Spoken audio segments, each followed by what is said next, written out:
예레미야 22장 1절부터 9절까지 말씀입니다.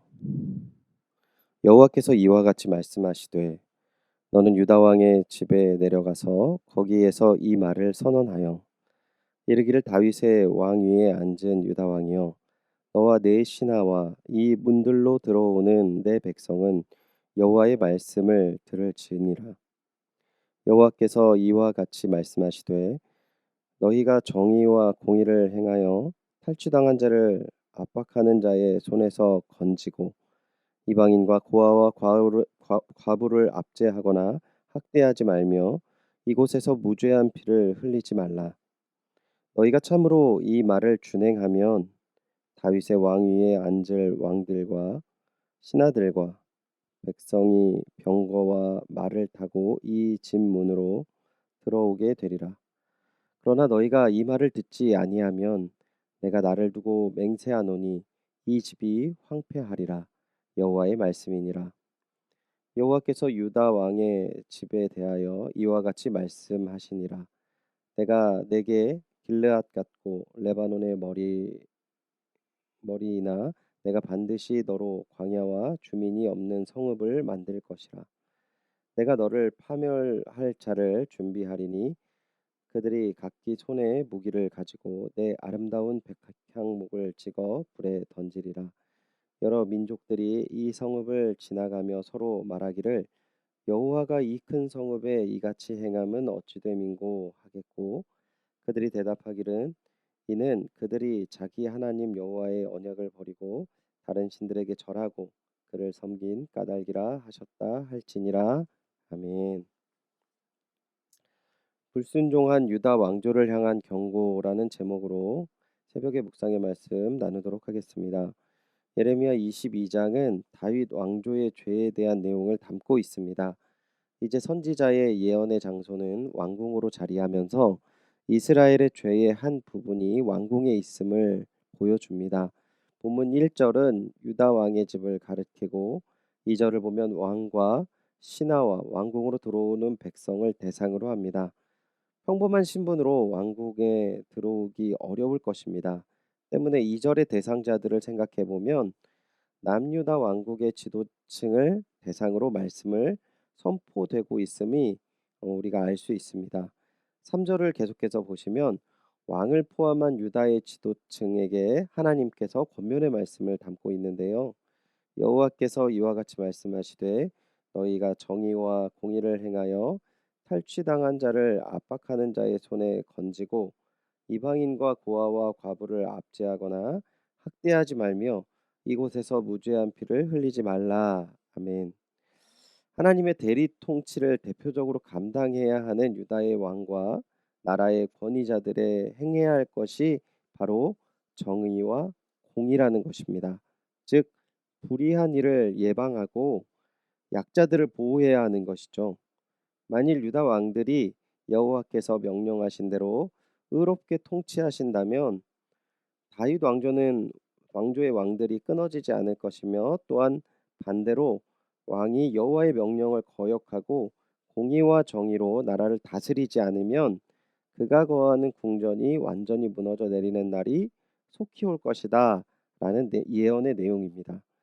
본문을 보면 아직도 유다가 멸망을 피할 수 있는 것처럼 말하지만 6절에서 8절의 내용을 살펴보면 죄로 가득한 유다의 현실에서 하나님의 구원과 보호는 불가능하다는 것을 우리는 알 수가 있습니다.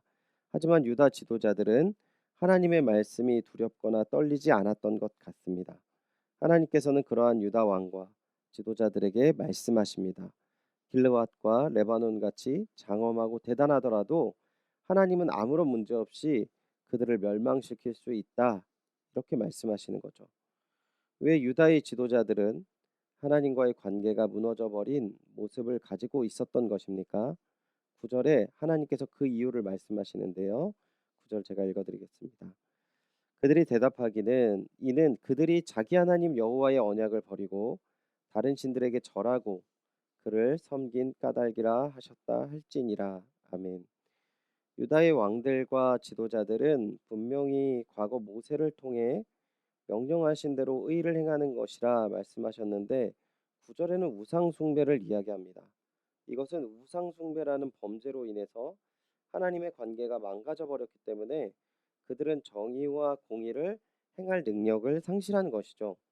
그렇다면 그들이 어떤 우상을 섬겼는지 생각해 보면 우리 3절을 통해 그들의 행동을 살펴보면서 추론을 해보면요. 그들은 우선 탈취당한 자를 압박하는 모습을 보였고요. 막을 수 있지만 막지도 않았고 어려움에 처한 자를 구하지도 않았습니다. 또한 이방인과 고아와 과부는 이스라엘 사회 속에서 소유와 행동에 어려움을 가진 계층으로 주변의 도움이 꼭 필요한 사람들이었던 것이죠. 룻기를 보면 보아스가 특별히 과부인 룻에게 호의를 베푸는 것처럼 그러한 보살핌이 필요한 계층이 바로 고아와 과부와 이방인이었습니다. 하지만 유다의 왕과 지도층은 그들을 오히려 압제하고 학대했습니다. 그리고 결정적으로 그들은 무죄한 피를 흘렸다라고 성경은 이야기합니다. 그들은 철저하게 자신과 자신의 소유에 헌신적이었고 그들이 소유한 권위와 권력을 사용한다는 것을 하나님께서 말씀하시는 것이죠.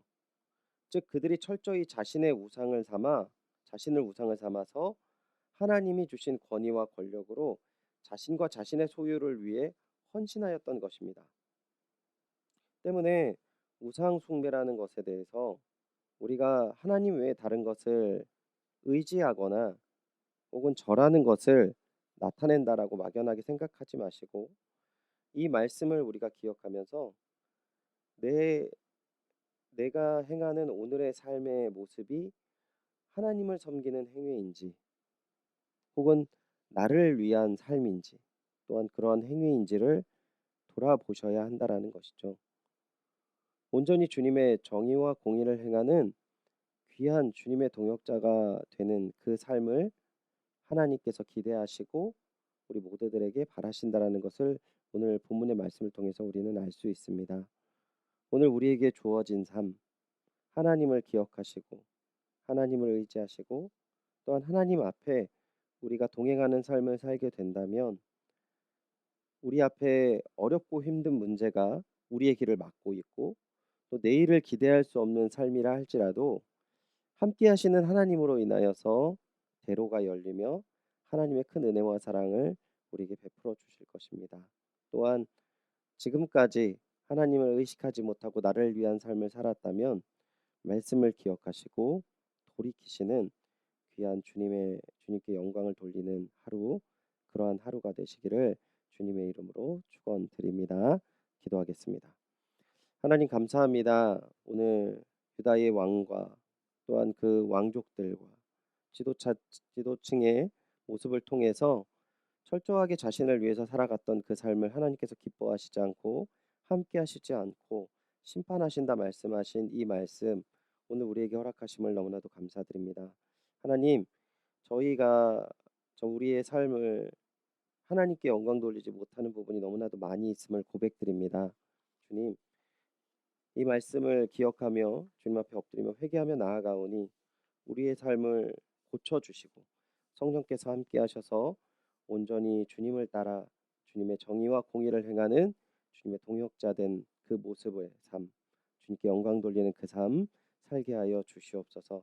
우리를 만지시고 다시금 회복시키실 그러한 주님의 은혜와 사랑에 감사드리며 이 모든 말씀 주 예수 그리스도의 이름으로 기도드리옵나이다. 아멘. 다 같이 말씀을 기억하시고 오직 우리의 믿음의 삶이 하나님을 섬기며 온전히 주님의 정의와 공의를 행하는 주님의 동역자 되게 하여 주시옵소서. 기도해 주시기 바랍니다. 나라와 민족과 교회를 위해 기도하실 때 코로나19의 조속적인 종식을 위해 기도해 주시기 바랍니다. 델타 바이러스로 인해서 또 위협이 주어지고 또 불안감이 조성되지만 접종이 잘 이루어지고 또한 안전하게 이 사회가 온전히 회복될 수 있도록 기도해 주시기 바랍니다.